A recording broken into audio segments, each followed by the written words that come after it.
Hello everyone, मैं रीता सिंह एक बार फिर से स्वागत करती हूँ आप सभी का कैरियर पॉइंट एजुकेशन में।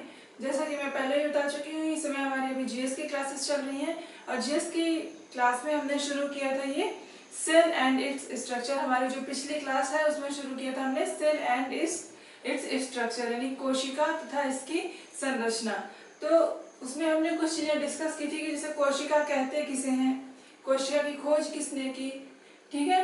ये सारी बेसिक चीजें जो है हमने उसमें डिस्कस कर ली थी और उसका स्ट्रक्चर कैसा होता है सेल का ये देख लिया था।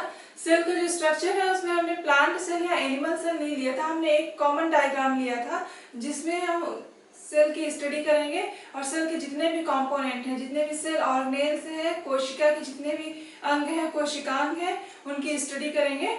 इसके बाद जब हमारा टॉपिक खत्म होगा तो टॉपिक के एंड में हम क्या करेंगे, प्लांट सेल और एनिमल सेल दोनों को अलग अलग करके डिवाइड करके उनमें क्या क्या डिफरेंस होते हैं, कहाँ कहाँ पे क्या क्या अंतर होता है, ये सारी चीजें हम डिस्कस करेंगे लास्ट में। पहले हम एक कॉमन सेल लेंगे और उसकी स्टडी करेंगे।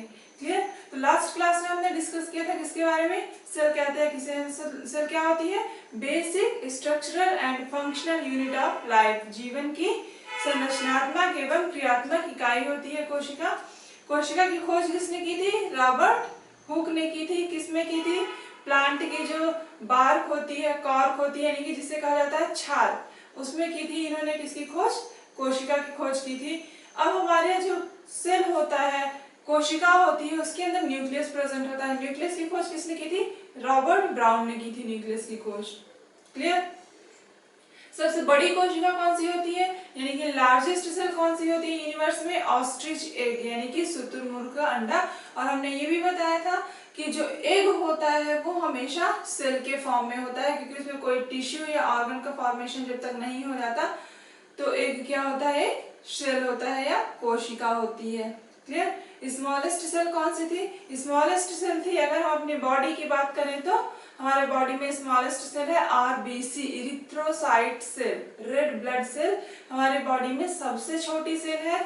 अगर हम बात करें सबसे छोटी गैमेट सेल की यानी प्रजनन कोशिका की, स्मॉलेस्ट गैमेट सेल, तो अगर जहां पे स्मॉलेस्ट गैमेट सेल आएगा वहां पे होगा स्पर्म यानी कि शुक्राणु। क्लियर? और जहां पे केवल ये आएगा स्मॉलेस्ट सेल कौन सी है, तो वहां पे हमारा करेक्ट ऑप्शन क्या होगा, आरबीसी। क्लियर है? तो शुरू करते हैं। सेल कंपोनेंट्स, कोशिका के संघटक, यानी कि कोशिका में क्या क्या पाया जाता है, कौन कौन सी चीजों से मिलकर कोशिका हमारी बनी होती है। तो सबसे पहले हमने बताया था हमारी जो सेल होती है, सेल के अंदर क्या होता है, न्यूक्लियस पाया जाता है। न्यूक्लियस को तो चलो ठीक है हम बाद में डिस्कस करेंगे, पहले हम देख लेते हैं। सबसे पहले हमारी जो सेल होती है उसकी सबसे बाहरी लेयर कौन सी होती है, अगर एनिमल सेल की बात करें तो सेल मेम्ब्रेन, कोशिका झिल्ली, कोशिका झिल्ली। सबसे बाहरी लेयर कौन सी होती है, सेल मेम्ब्रेन होती है, कोशिका झिल्ली होती है। ठीक, अगर एनिमल सेल की बात करें तो, अगर प्लांट सेल की बात करें तो सबसे बाहरी लेयर कौन सी होती है, सबसे बाहर क्या पाया जाता है, सेल वॉल, कोशिका भित्ति, कोशिका भित्ति। क्लियर है? तो हम यहाँ पे कॉमन सेल ले रहे हैं। तो सेल का सबसे आउटर पार्ट कौन सा होता है, सेल वॉल। प्लांट सेल की अगर हम बात करें तो सेल वॉल। सबसे पहले हम देखेंगे सेल वॉल के बारे में, कोशिका भित्ति के बारे में, कोशिका भित्ति के बारे में, कोशिका भित्ति। अब ये जो कोशिका भित्ति होती है,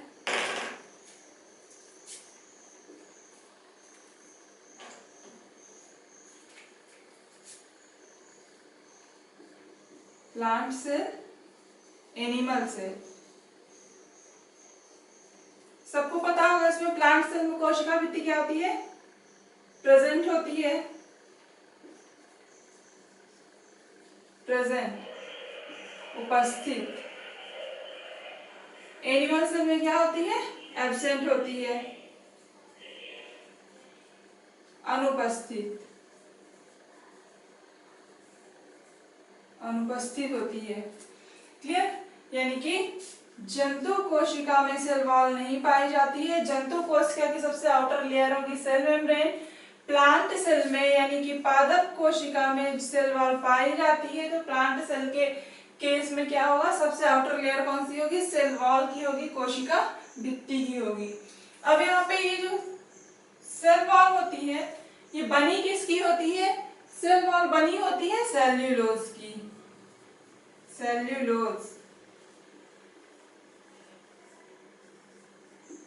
सेल्यूलोज की बनी होती है। अब ये सेल्यूलोज क्या होता है, सेल्यूलोज होता है कार्बोहाइड्रेट। क्या होता है, कार्बोहाइड्रेट। और किस तरह का कार्बोहाइड्रेट, पॉलीसेकेराइड।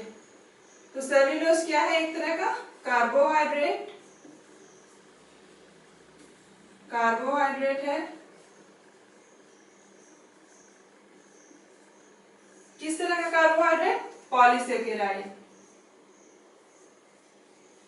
पॉलीसेकेराइड। जहां पॉली वर्ड आएगा, जहां पे पॉली वर्ड आएगा, पॉली वर्ड मतलब कई सारे, कई सारे जुड़ करके क्या मिलाते हैं, मिलके बनाते हैं क्या, कार्बोहाइड्रेट कई सारे मिलके क्या बनाते हैं, सेल्यूलोज बनाते हैं। Poly, di, mono. जैसे मोनो में एक सिंगल यूनिट होती है, डाई में 2 यूनिट होती है, और जो पॉली होता है उसमें कई सारी यूनिट्स इकट्ठे मिलकर के बनाती हैं। ठीक है, तो कई सारे कार्बोहाइड्रेट मिलकर क्या बनाएंगे, सेल्यूलोज बनाएंगे। और सेल्यूलोज क्या होता है, कार्बोहाइड्रेट होता है। किस तरह का कार्बोहाइड्रेट होता है, तो पॉलीसेकेराइड होता है। अच्छा, अब ये तो हो गया बना किसका होता है।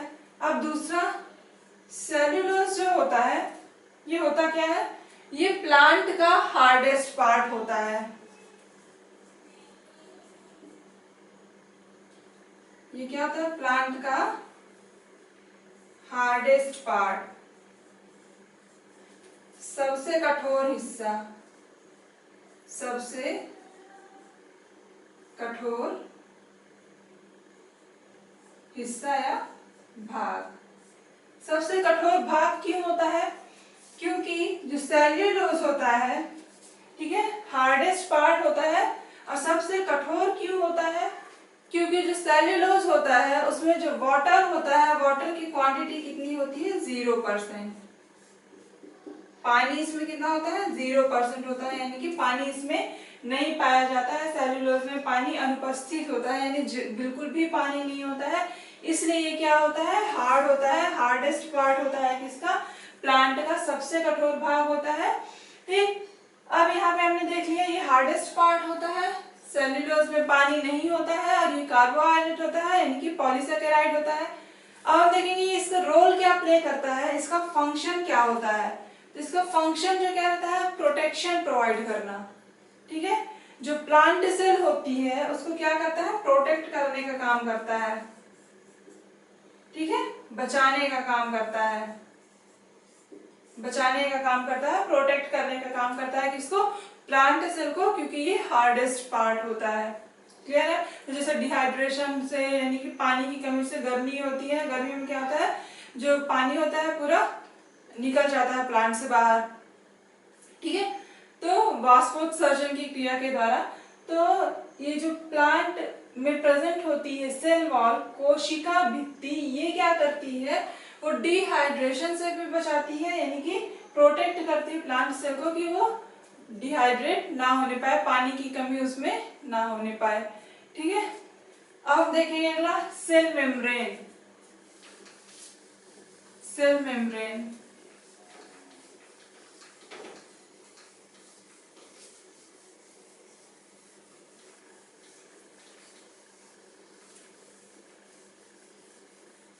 हमारा सेल वॉल हो गया। अब हम अगला देखेंगे सेल मेम्ब्रेन।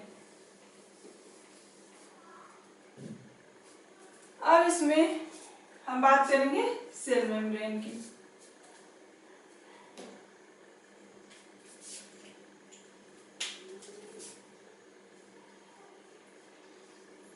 सेल मेम्ब्रेन,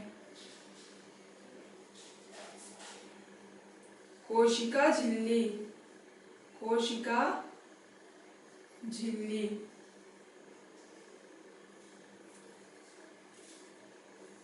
कोशिका झिल्ली।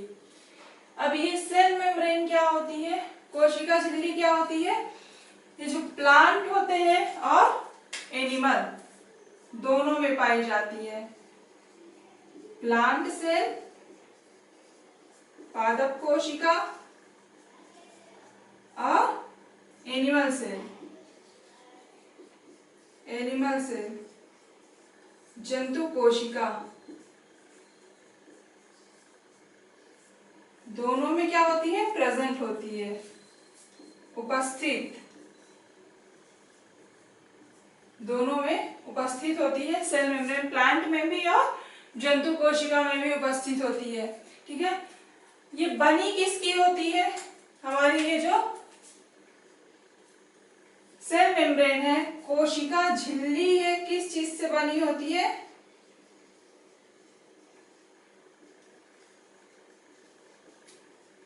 कोशिका झिल्ली ये बनी होती है तीन चीजों से। कौन कौन से, lipid,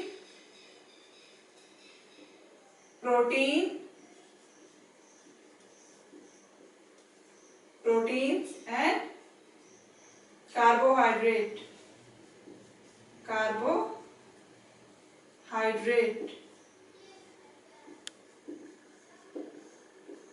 lipid, proteins and carbohydrate. ठीक है, तो जो हमारी सेल मेम्ब्रेन होती है उसके कौन कौन से कंपोनेंट होते हैं, उसके तीन कंपोनेंट होते हैं, लिपिड, प्रोटीन और कार्बोहाइड्रेट। ठीक, तो सबसे पहले हम देखेंगे लिपिड हमारे, पहले हम इसका स्ट्रक्चर देख लेते हैं सबसे पहले कि अरेंज किस तरह से होते हैं।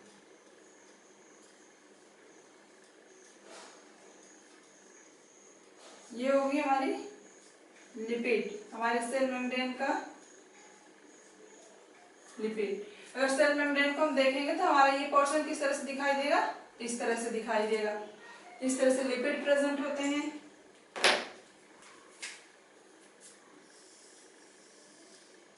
प्रोटीन पाई जाती है, कई तरह की प्रोटीन पाई जाती हैं, सारी चीजों को हम डिस्कस करेंगे अलग अलग अभी।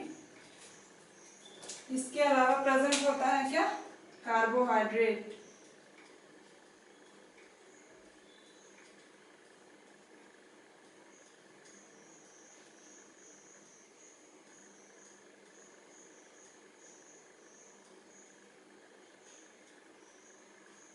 ये क्या है, कार्बोहाइड्रेट। यहाँ पे ये है लिपिड, प्रोटीन या प्रोटीन्स, और ये क्या है हमारा, कार्बोहाइड्रेट, क्लियर। अब हम देखेंगे ये जो तीनों कंपोनेंट हैं, लिपिड, प्रोटीन और कार्बोहाइड्रेट, इनका अलग अलग क्या फंक्शन होता है, इनका क्या अलग अलग रोल होता है हमारे सेल मेम्ब्रेन के अंदर। तो सबसे पहले हम देखेंगे लिपिड जो है ये कैसा होता है,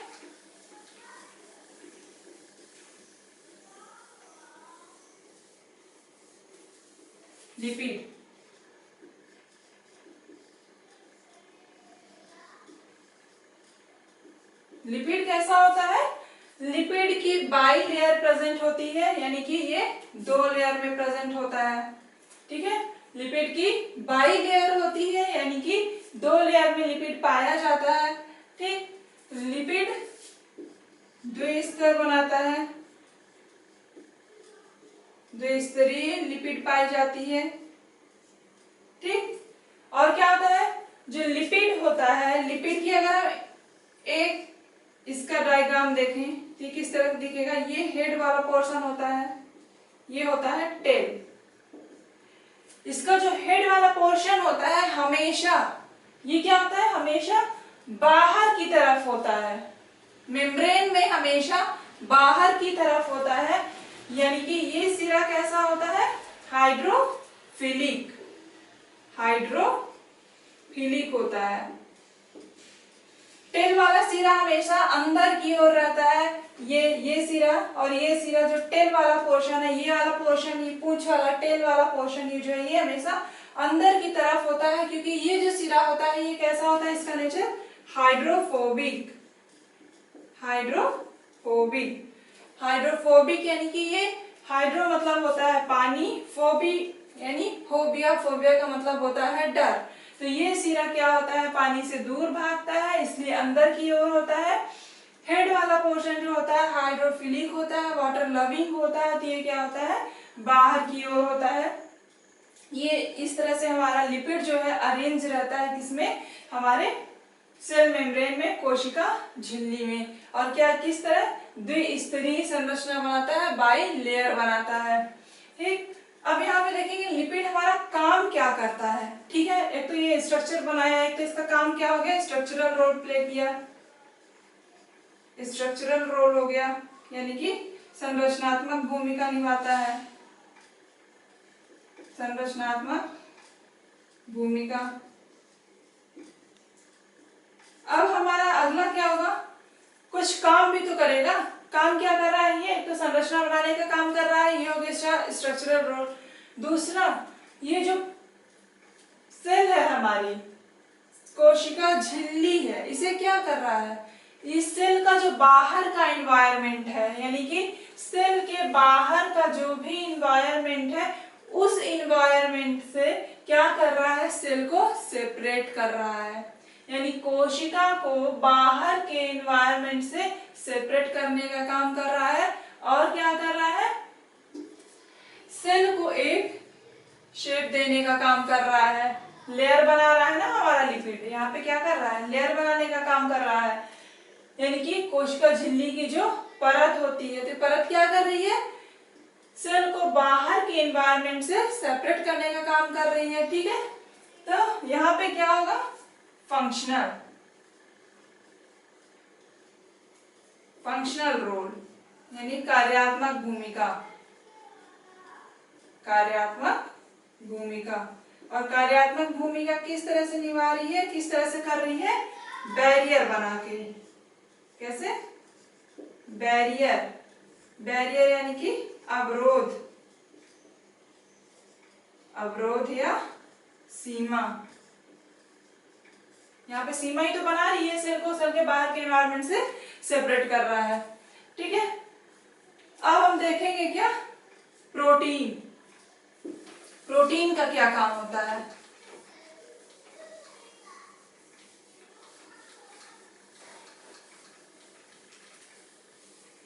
प्रोटीन का क्या रोल होता है।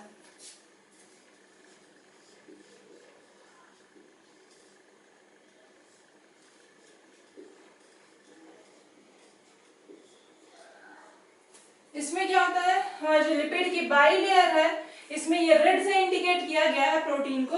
तो इसमें कई तरह की प्रोटीन्स होती हैं। जो प्रोटीन इन दोनों लेयर के बीच से होके जाती हैं, यानी इन दोनों की लेयर को पार कर जाती हैं, दोनों के बीच से होके जाती हैं, इन प्रोटीन्स को क्या कहते हैं, इंटेग्रल प्रोटीन। इंटेग्रल,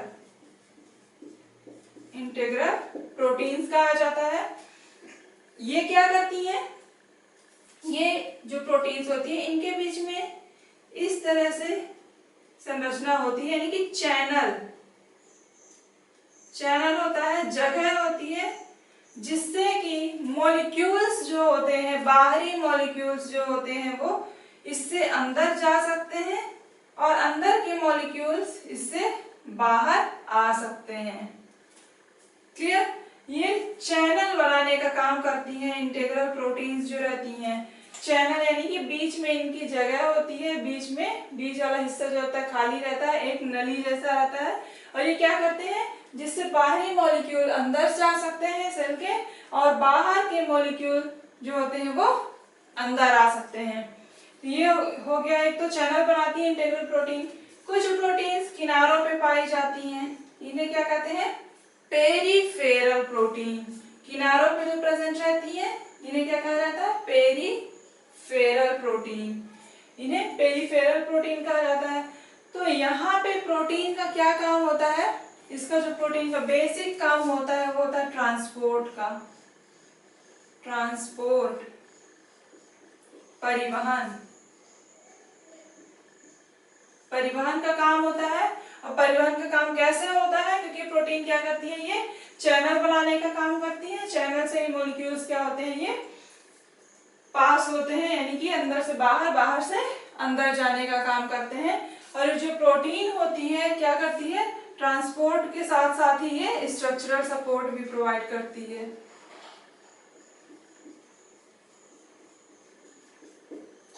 ठीक है, यानी कि संरचना को बनाए रखने में भी मदद करती है। क्लियर? तो ये हो गया हमारे प्रोटीन का रोल। प्रोटीन कौन कौन सा काम करती है, एक तो स्ट्रक्चरल सपोर्ट प्रोवाइड करती है, दूसरा ट्रांसपोर्ट में हेल्प करती है। ये दो मेन रोल हो गए प्रोटीन के। और एक और काम होता है प्रोटीन का, सेल कम्युनिकेशन का। सेल कम्युनिकेशन में किस तरह से रोल प्ले करती है प्रोटीन, जो मॉलिक्यूल्स होते हैं, ठीक है, ये मॉलिक्यूल्स होते हैं, जैसे सेल के पास कोई दूसरी सेल है तो क्या होगा, सिग्नल देगी या मॉलिक्यूल्स के रूप में सिग्नल रिलीज करेगी। ये सिग्नल क्या होंगे, आएंगे यहाँ पे मेम्ब्रेन के पास आएंगे। मेम्ब्रेन में क्या होगी, प्रोटीन होगी। कौन सी प्रोटीन होगी, इंटीग्रल प्रोटीन, जिसमें चैनल होंगे। तो ये मॉलिक्यूल्स अंदर जाएंगे, अंदर जाकर के सेल को सिग्नल देंगे कि आगे हमें ये काम करना है। ठीक, तो ये किसका काम करती है, कम्युनिकेशन का, यानी सेल जिसके थ्रू एक दूसरे से कांटेक्ट कर सकती है, बात कर सकती है, एक दूसरे की भाषा को समझ सकती है, उसे क्या कहते हैं, कम्युनिकेशन। तो ये किस में हेल्प करती है, दूसरा इनका काम क्या होगा, cell communication, cell communication.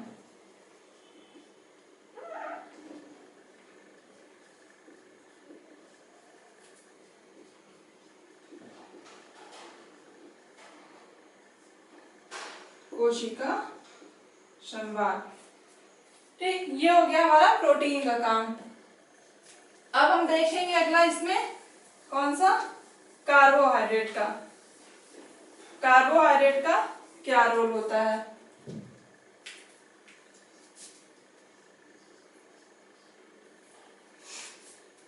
Carbohydrate कहाँ पे है, ये है हमारा कार्बोहाइड्रेट, ये ग्रीन से इंडिकेट किया है हमने यहाँ पे, ये हमारा कार्बोहाइड्रेट है।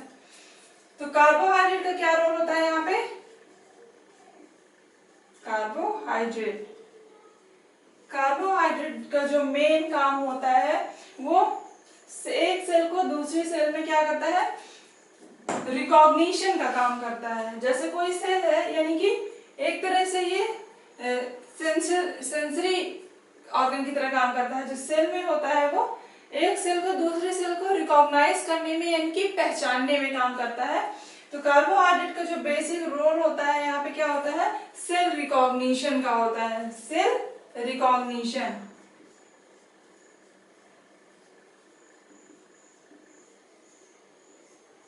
तो जो हमारी सेल मेम्ब्रेन होती है, सेल मेम्ब्रेन में हमारा जो कार्बोहाइड्रेट होता है वो क्यों प्रेजेंट होता है, उसका क्या काम होता है, वो सेल रिकॉग्निशन में, यानी कि कोशिकाओं को पहचानने में मदद करता है। और ये क्या होता है, कार्बोहाइड्रेट शुगर होता है या शुगर चैन होता है, और सेल को पहचानने में, सेल रिकॉग्निशन में ये हेल्प करता है। तो ये हो गया तीन कंपोनेंट हमारे हमारी जो कोशिका झिल्ली होती है, सेल मेम्ब्रेन के तीन कंपोनेंट हो गए, प्रोटीन, कार्बोहाइड्रेट और लिपिड, और तीनों के अलग अलग क्या फंक्शन होते हैं।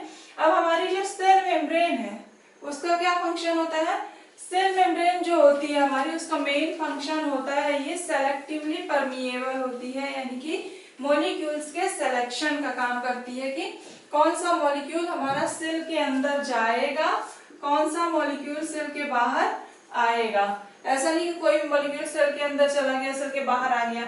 यहाँ पे सब कुछ डिसाइड रहता है कि कौन सा मॉलिक्यूल हमारी सेल के लिए फायदेमंद है, किस मॉलिक्यूल की जरूरत है, वो मॉलिक्यूल सेल के अंदर आएगा। जिस मॉलिक्यूल की जरूरत नहीं है, जिसे बाहर करना है, वही मॉलिक्यूल सेल के बाहर जाएगा।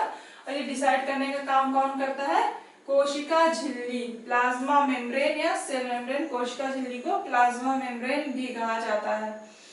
ठीक, ये हो गया। दूसरा क्या होगा, इस सेल के जो कंपोनेंट्स हैं, सेल के जितने भी संघटक हैं, उनको सेल में पूरा इकट्ठा बनाए रखने में मदद करती है। किस तरह से, क्योंकि एक स्पेसिफिक शेप प्रोवाइड करती है। अगर कोशिका झिल्ली नहीं होगी तो सब बाहर फैल जाएंगे ना, तो ये क्या करती है, एक तरह से स्ट्रक्चरल सपोर्ट भी प्रोवाइड करती है, यानी कि जो कंपोनेंट्स हैं उनको बनाए रखती है, सेल को एक स्पेसिफिक शेप प्रोवाइड करती है, एक विशेष संरचना प्रोवाइड करती है।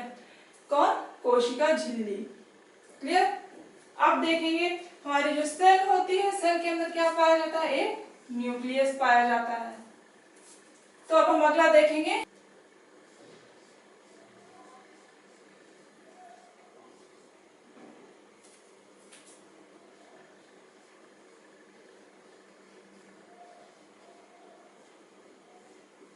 केंद्रक।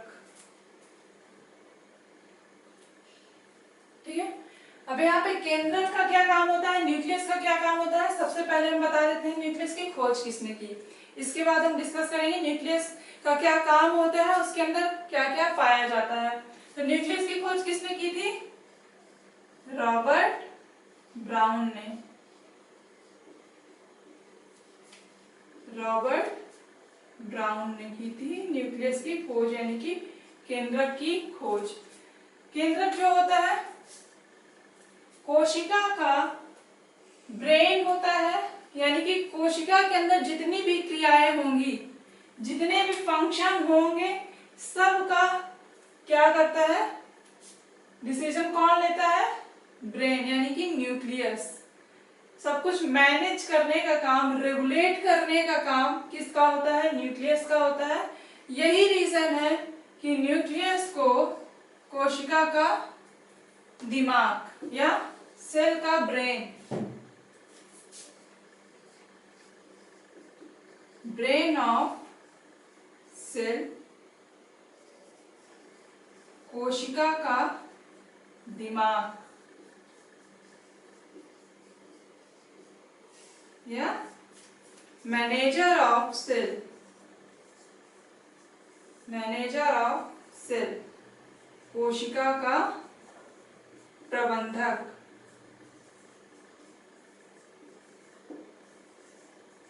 प्रबंधक कहा जाता है। न्यूक्लियस को ब्रेन ऑफ सेल या मैनेजर ऑफ सेल कहा जाता है। क्यों कहा जाता है, क्योंकि सेल के अंदर कौन कौन सी प्रोसेस हो रही है, कैसी प्रक्रियाएं हो रही हैं, कितना प्रोटीन बनेगा, कब रेप्लिकेशन होगा, जितनी भी क्रियाएं होती हैं, जितनी भी एक्टिविटीज होती हैं कहाँ पे, हमारे सेल के अंदर, तो सारी एक्टिविटीज को किस तरह से परफॉर्म करना है, किस तरह से मैनेज करना है, सबका डिसीजन कौन लेता है, हमारा न्यूक्लियस लेता है सभी का डिसीजन। इसलिए इसे ब्रेन ऑफ सेल यानी कि कोशिका का दिमाग या मैनेजर ऑफ सेल, कोशिका का प्रबंधक कहा जाता है। मैनेजर का क्या काम होता है, मैनेज करना। ठीक है, तो इसी तरह से कोशिका का प्रबंधक कहा जाता है न्यूक्लियस को। अब ये जो न्यूक्लियस होता है, इसमें क्या क्या पाया जाता है, डीएनए और आरएनए। कोशिका के अंदर डीएनए और आरएनए पाए जाते हैं। डीएनए आरएनए क्या होते हैं, ये होते हैं nucleic acid, nucleic acid, nucleic अम्ल, न्यूक्लिक अम्ल होते हैं कौन, डीएनए और आरएनए होते हैं न्यूक्लिक अम्ल। अब यहाँ पे देखेंगे डीएनए का, सबसे पहले हम डिस्कस करेंगे डीएनए के बारे में।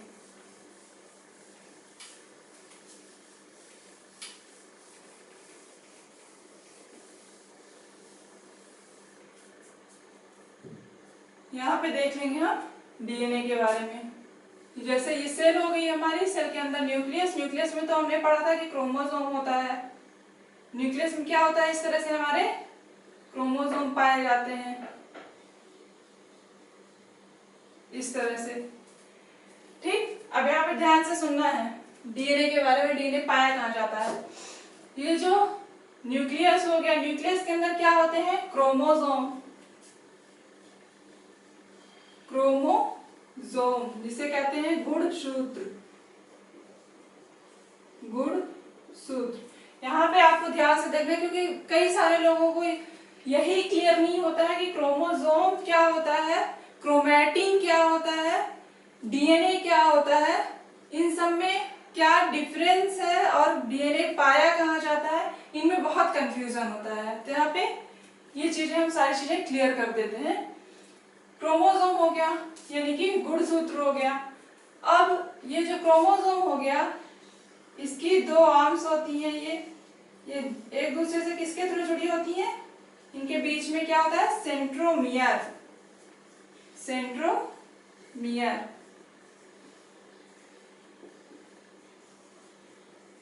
सेंट्रोमियर के द्वारा क्या होती हैं, ये दोनों आर्म्स जो होती हैं एक दूसरे से ये आर्म्स जुड़ी होती हैं, किसके द्वारा, सेंट्रोमियर के द्वारा आपस में इस तरह से ये जुड़ी हुई होती हैं।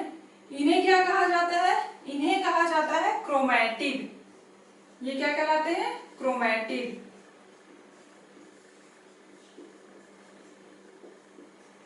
क्रोमैटिड क्लियर, ये क्या कहलाते हैं, क्रोमैटिड कहलाते हैं।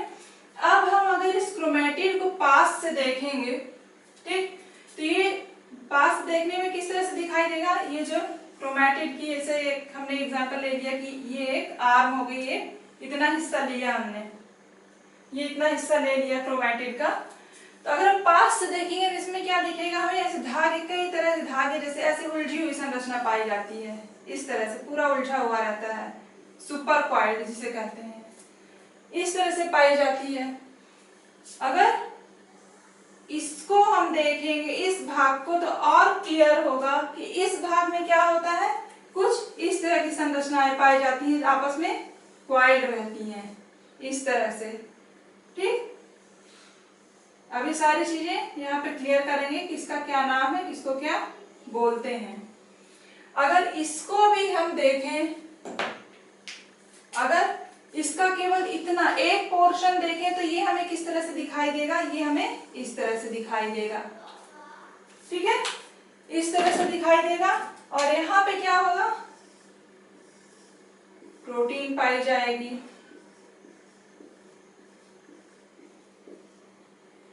ठीक। अगर इस पोर्शन को हम हाईलाइट करें, ये जो थ्रेड वाला है, ये पोर्शन क्या होता है, यही पोर्शन होता है हमारा डीएनए, ऐसे आया। और यही वाला पोर्शन अगर हम इसको देखेंगे तो यही वाला भाग होता है हमारा डीएनए कहलाता है। और इसमें इस तरह से हमारा डीएनए का डायग्राम होता है ना, सभी ने पढ़ा होगा स्कूल में भी, ये डबल स्टैंडर्ड होता है। तो ये क्रोमोसोम होता है। क्रोमोसोम कहाँ होता है, न्यूक्लियस के अंदर होता है क्रोमोसोम, यानी कि गुणसूत्र। गुणसूत्र में इसका जो दोनों आर्म्स होती हैं, दोनों भुजाएं होती हैं, एक दूसरे से किसके द्वारा जुड़ी रहती हैं, सेंट्रोमियर के द्वारा आपस में एक दूसरे से जुड़ी हुई रहती हैं। उसकी जो आर्म्स होती है वो क्या कहलाती है, क्रोमोसोम की क्रोमैटिड कहलाती है, ठीक है, ये क्रोमैटिड कहलाती है। क्रोमैटिड को अगर हम पास से देखेंगे तो इसकी संरचना इस तरह से रहेगी, यानी कि सुपर कॉइल्ड, बहुत ज्यादा उलझी हुई धागे जैसी संरचना रहती है। तो ये क्या कहलाती है, ये क्या बनाती है, ये एक संरचना बनाती है। ये क्या कहलाता है, ये न्यूक्लियोसोम। न्यूक्लियोसोम, ठीक, न्यूक्लियोसोम बनाते हैं। न्यूक्लियोसोम आपस में कॉइल्ड रहते हैं, यानी कि न्यूक्लियोसोम आपस में जब बहुत ज्यादा कॉइल्ड रहते हैं तो ये क्रोमैटिन होते हैं। और जब अगर हम न्यूक्लियोसोम का इतना वाला पोर्शन, केवल इतना एक भाग का अलग से देखेंगे तो ये हमें किस तरह से दिखाई देगा, इस तरह से दिखाई देगा, जिसमें ये वाला हिस्सा जो क्या होता है, हिस्टोन होता है, हिस्टोन प्रोटीन होती है, प्रोटीन, हिस्टोन प्रोटीन होती है। और ये क्या होता है, ये हमारा डीएनए होता है। जो थ्रेड वाला स्ट्रक्चर है, रेड से जिसे इंडिकेट किया गया है, ये डीएनए है। और ये क्या है, हिस्टोन प्रोटीन है। प्रोटीन कैसी ऑक्टामर होती है, यानी 8 यूनिट्स प्रेजेंट होती हैं हिस्टोन प्रोटीन की, हिस्टोन प्रोटीन में, ठीक है। ये क्या होता है, और इसको अगर कई सारे ये हिस्टोन प्रोटीन और डीएनए मिलके जब कई सारे एक साथ कॉइल्ड हो जाएंगे तो कॉइल्ड होकर न्यूक्लियोसोम बनाएंगे। जो न्यूक्लियोसोम भी आपस में कॉइल्ड रहेगा, बहुत ज्यादा तो क्या बनाएगा, क्रोमैटिन।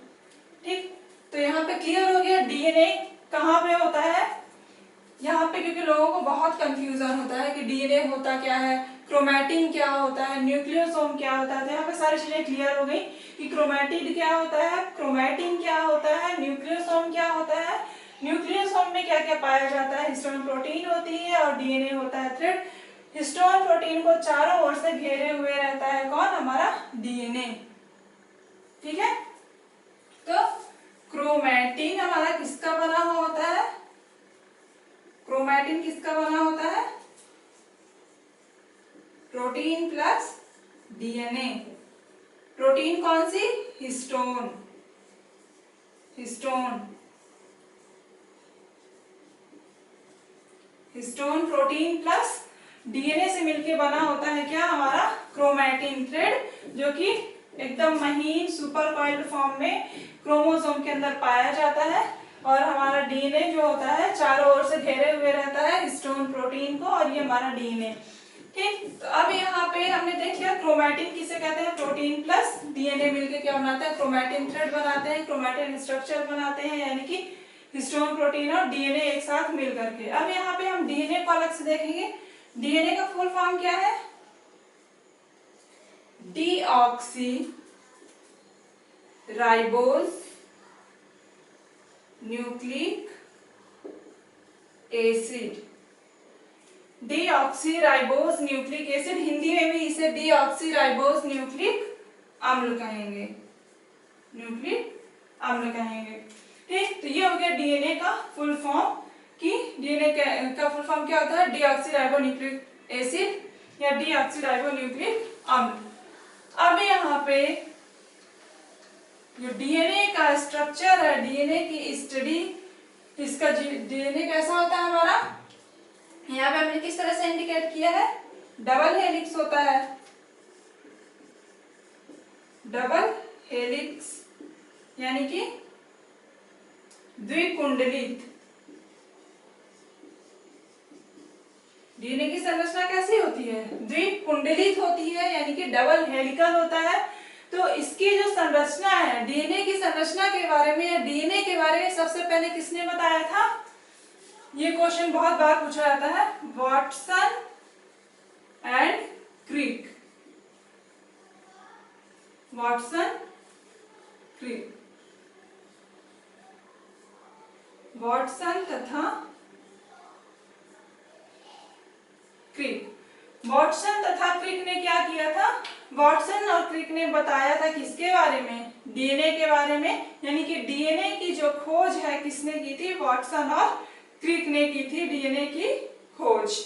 क्लियर, अब देख लेते हैं हमारा डीएनए किन किन चीजों से मिलकर बना होता है, हमारे डीएनए में कौन कौन सी चीजें प्रेजेंट होती हैं।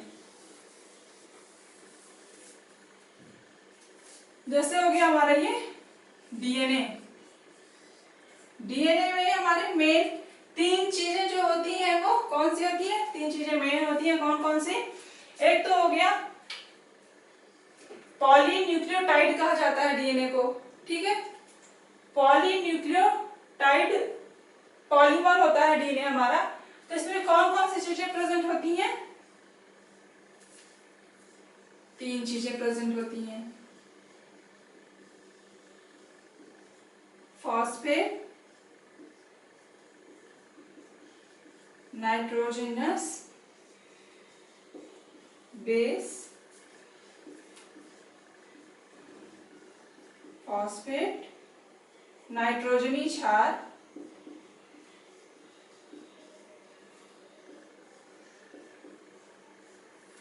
और सुगर यानी कि शर्करा। ठीक, फॉस्फेट, नाइट्रोजनी क्षार और सुगर, तीन चीजें प्रेजेंट होती है हमारे डीएनए के स्ट्रक्चर में। इसमें जो सुगर होती है वो इस तरह से रहती है, सुगर इस तरह से, इसको क्या बोलते हैं, pentose sugar, pentose sugar.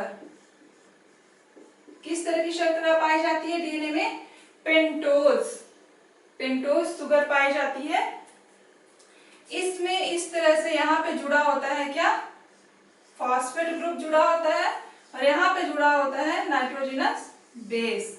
DNA की संरचना में ये क्या हो गया, ये सुगर हो गई हमारी, पेंटोज सुगर है। ये क्या है, नाइट्रोजनी क्षार है, ये हमारा अगला कंपोनेंट है। ठीक, नाइट्रोजनस बेस, यहाँ पे नंबरिंग सही कर देती हूँ मैं। ठीक है, ये क्या है, पहला है फॉस्फेट ग्रुप जुड़ा होता है, दूसरा क्या है नाइट्रोजनस बेस, और नाइट्रोजनस बेस और फॉस्फेट ये दोनों किससे जुड़े होते हैं, पेंटोज सुगर से जुड़े होते हैं, पेंटोज शर्करा से जुड़े होते हैं, और ये इस तरह से जुड़े रहते हैं। तो इसमें जो नाइट्रोजनस बेस होता है,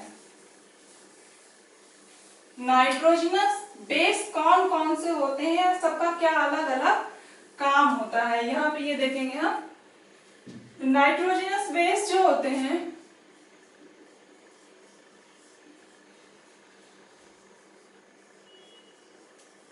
यानी कि नाइट्रोजन क्षार जो होते हैं वो 4 तरह के होते हैं। कौन कौन से, adenine, cytosine, thymine and guanine. Adenine,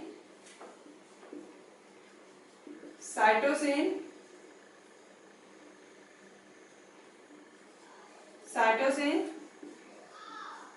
thiamine and guanine. ठीक है,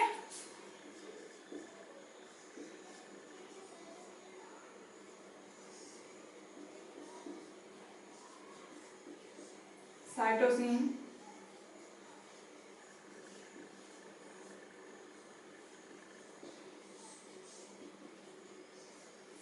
गुआनिन। ये नाइट्रोजनस क्षार जो होते हैं वो कितने तरह के पाए जाते हैं, 4 होते हैं। अब ये जो नाइट्रोजनस क्षार होते हैं, अभी हमने बताया ये हमारा डीएनए होता है इस तरह से। तो जो हमारा डीएनए होता है डबल स्ट्रैंडेड फॉर्म, उसमें इस तरह से प्रेजेंट रहते हैं।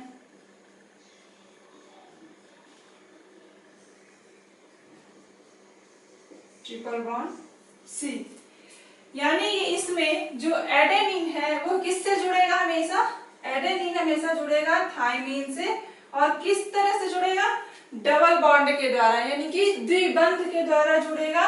गुआनिन जुड़ेगा हमेशा साइटोसिन से, किस तरह से, ट्रिपल बॉन्ड से जुड़ेगा, यानी कि त्रिबंध के द्वारा। अब यहाँ पे ये चलो हम देख रहे हैं कि ये क्या कहते हैं, अलग अलग स्ट्रैंड किसके थ्रू जुड़ रहे हैं, नाइट्रोजनस बेस अलग अलग स्ट्रैंड को जोड़ने का काम कर रहे हैं। ठीक, नाइट्रोजनस बेस हैं जो आपस में मिल करके, आपस में जुड़ करके डीएनए को डबल हेलिकल शेप यानी द्विकुंडलित आकार दे रहे हैं। लेकिन अब इसमें ये जो बॉन्ड है बन रहा है, नाइट्रोजनस बेस जो है इनके बीच में ये जो बॉन्ड बन रहा है, ट्रिपल बॉन्ड, डबल बॉन्ड, तो ये तो हमने देख लिया कि एडेनिन थायमिन के बीच हमेशा और हमेशा डबल बॉन्ड बनेगा।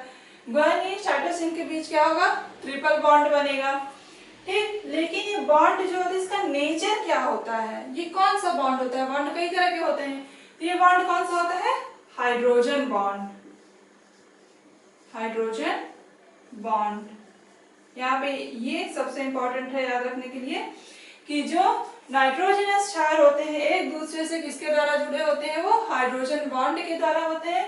हाइड्रोजन बॉन्ड के बारे में पढ़ा होगा, हाइड्रोजन बॉन्ड कैसा होता है, वीक बॉन्ड होता है, यानी कि अगर हम हीट दें, ठीक है, अगर हम हीट दें तो जो हमारा ये जो डीएनए है इसके जो स्ट्रैंड होंगे ये डिनेचर्ड हो जाएगा, यानी कि स्ट्रैंड ये जो इनके बीच बॉन्ड है ये बॉन्ड टूट जाएगा। जब ये बॉन्ड टूट जाएगा तो ये स्ट्रैंड्स जो है ये अलग अलग हो जाएंगे, अलग अलग हो जाएंगे, यानी कि डिनेचर्ड हो जाएंगे जरूरत से ज्यादा हीट देने पे, क्योंकि हाइड्रोजन बॉन्ड कैसा होता है, वीक बॉन्ड होता है। तो अब यहाँ पे यहाँ कहने का सेंस, यहाँ पे ध्यान देने वाली बात ये है कि किस बॉन्ड को तोड़ने के लिए ज्यादा एनर्जी की जरूरत होगी। तो ये क्या है, इसमें डबल बॉन्ड है, यानी कि ये पहले टूट जाएगा क्योंकि इसमें कम एनर्जी है, केवल 2 ही बॉन्ड रहती है, जल्दी टूटेगा। ये क्या है, इसमें ट्रिपल बॉन्ड है, यानी कि G और C को तोड़ने के लिए हमें ज्यादा एनर्जी की ज्यादा जरूरत होगी। क्यों? क्योंकि इसमें 3 बॉन्ड है। तो कभी सीक्वेंस दे दिया जाता है या इनमें पूछा जाता है किस बॉन्ड को तोड़ने के लिए ज्यादा एनर्जी की जरूरत होगी, तो वो कौन सा बॉन्ड होगा, ट्रिपल बॉन्ड होगा। और ट्रिपल बॉन्ड किसके बीच बनता है, गुआनिन एंड साइटोसिन के बीच में बनता है ट्रिपल बॉन्ड। ठीक है, तो ये क्या हो गया, डीएनए का हमारा पूरा स्ट्रक्चर हो गया। डीएनए की खोज हो गई, वाटसन तथा क्रिक ने की थी। डीएनए में क्या क्या प्रेजेंट होते हैं, फॉस्फेट ग्रुप पाया जाता है, नाइट्रोजनी क्षार पाया जाता है, और क्या पाया जाता है, सुगर। सुगर कौन सी सुगर, पेंटोज सुगर पाई जाती है। ये जो पेंटोज सुगर होती है, इससे यहाँ पे फॉस्फेट ग्रुप जुड़ा रहता है और इधर क्या जुड़ा रहता है, नाइट्रोजनी क्षार यानी कि नाइट्रोजनस बेस जुड़े हुए रहते हैं। नाइट्रोजनस बेस जो होते हैं हमारे 4 तरह के होते हैं, एडेनिन, साइटोसिन, थायमिन, गुआनिन। ठीक, अब इसमें एडेनिन हमेशा थायमिन से बाइंड होगा, गुआनिन हमेशा साइटोसिन से बाइंड होगा। एडेनिन थायमिन के बीच डबल बॉन्ड बनेगा, गुआनिन और साइटोसिन के बीच क्या बनेगा, ट्रिपल बॉन्ड बनेगा। तो ये सारी चीजें हमने डिस्कस कर ली किसमें, डीएनए के स्ट्रक्चर में। अब इसमें हमें ये देखना है कि जो डीएनए होता है, ये तो हमारा हमने देखे डबल हेलिक्स होता है। काम क्या करता है हमारा डीएनए, इसका फंक्शन क्या होता है,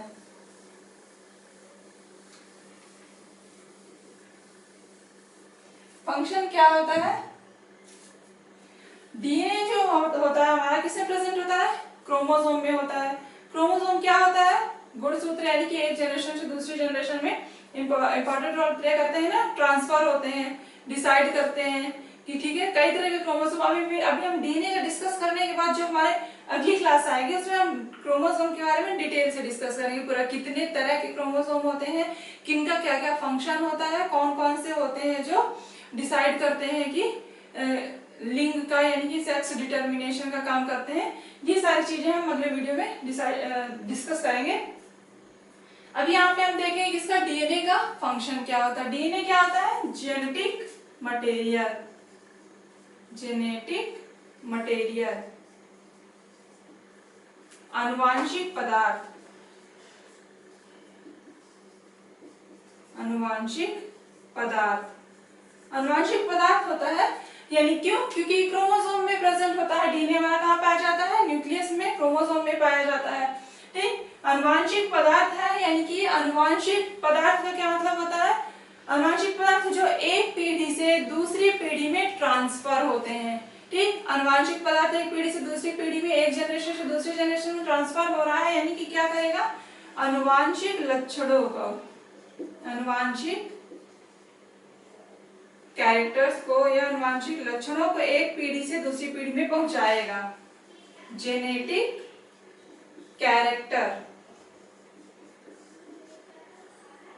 जेनेटिक कैरेक्टर्स को एक पीढ़ी से दूसरी पीढ़ी में ट्रांसफर करने का काम करता है। जेनेटिक कैरेक्टर क्या होता है, जेनेटिक कैरेक्टर जैसे हो गया जो पेरेंट्स के जो लक्षण होते हैं बच्चों में जाते हैं, वो क्या कहलाता है, जेनेटिक कैरेक्टर कहलाता है, आनुवांशिक लक्षण कहलाते हैं। जैसे बालों का कलर हो गया, ठीक है, हाइट हो गई, स्किन का कलर हो गया, और कई तरह के जीन्स होते हैं जो आइस के कलर के लिए रिस्पॉन्सिबल होते हैं। ये सारी चीजें किसमें आती हैं, आनुवांशिक लक्षणों में आते हैं, जेनेटिक कैरेक्टर्स में आते हैं। तो जो डीएनए होता है उसका मेन फंक्शन क्या होता है, आनुवांशिक लक्षणों का एक जनरेशन से दूसरी जनरेशन में ट्रांसफर करना, जेनेटिक कैरेक्टर का एक जनरेशन से दूसरी जनरेशन में पहुंचाना या ले जाना। तो ये रहा हमारी आज की क्लास में, हमने डिस्कस किया न्यूक्लियस के डीएनए के बारे में कि हमारा न्यूक्लियस क्या होता है, डीएनए क्या होता है। अब अगली क्लास में हम बात करेंगे क्रोमोसोम और आरएनए के बारे में। तो जो लोग हमारे चैनल पे नए हैं हमारे वीडियोस को लाइक करें, चैनल को सब्सक्राइब करें, जिससे हमारे आने वाले वीडियोस की अपडेट आपको मिलती रहे। और साथ ही साथ जो टॉपिक है उसको ध्यान से पढ़िए, और टॉपिक से रिलेटेड अगर कोई भी प्रॉब्लम है, कहीं भी कंफ्यूजन है, तो आप हमें कमेंट सेक्शन में कमेंट करके बता सकते हैं। ठीक है, ओके, थैंक यू।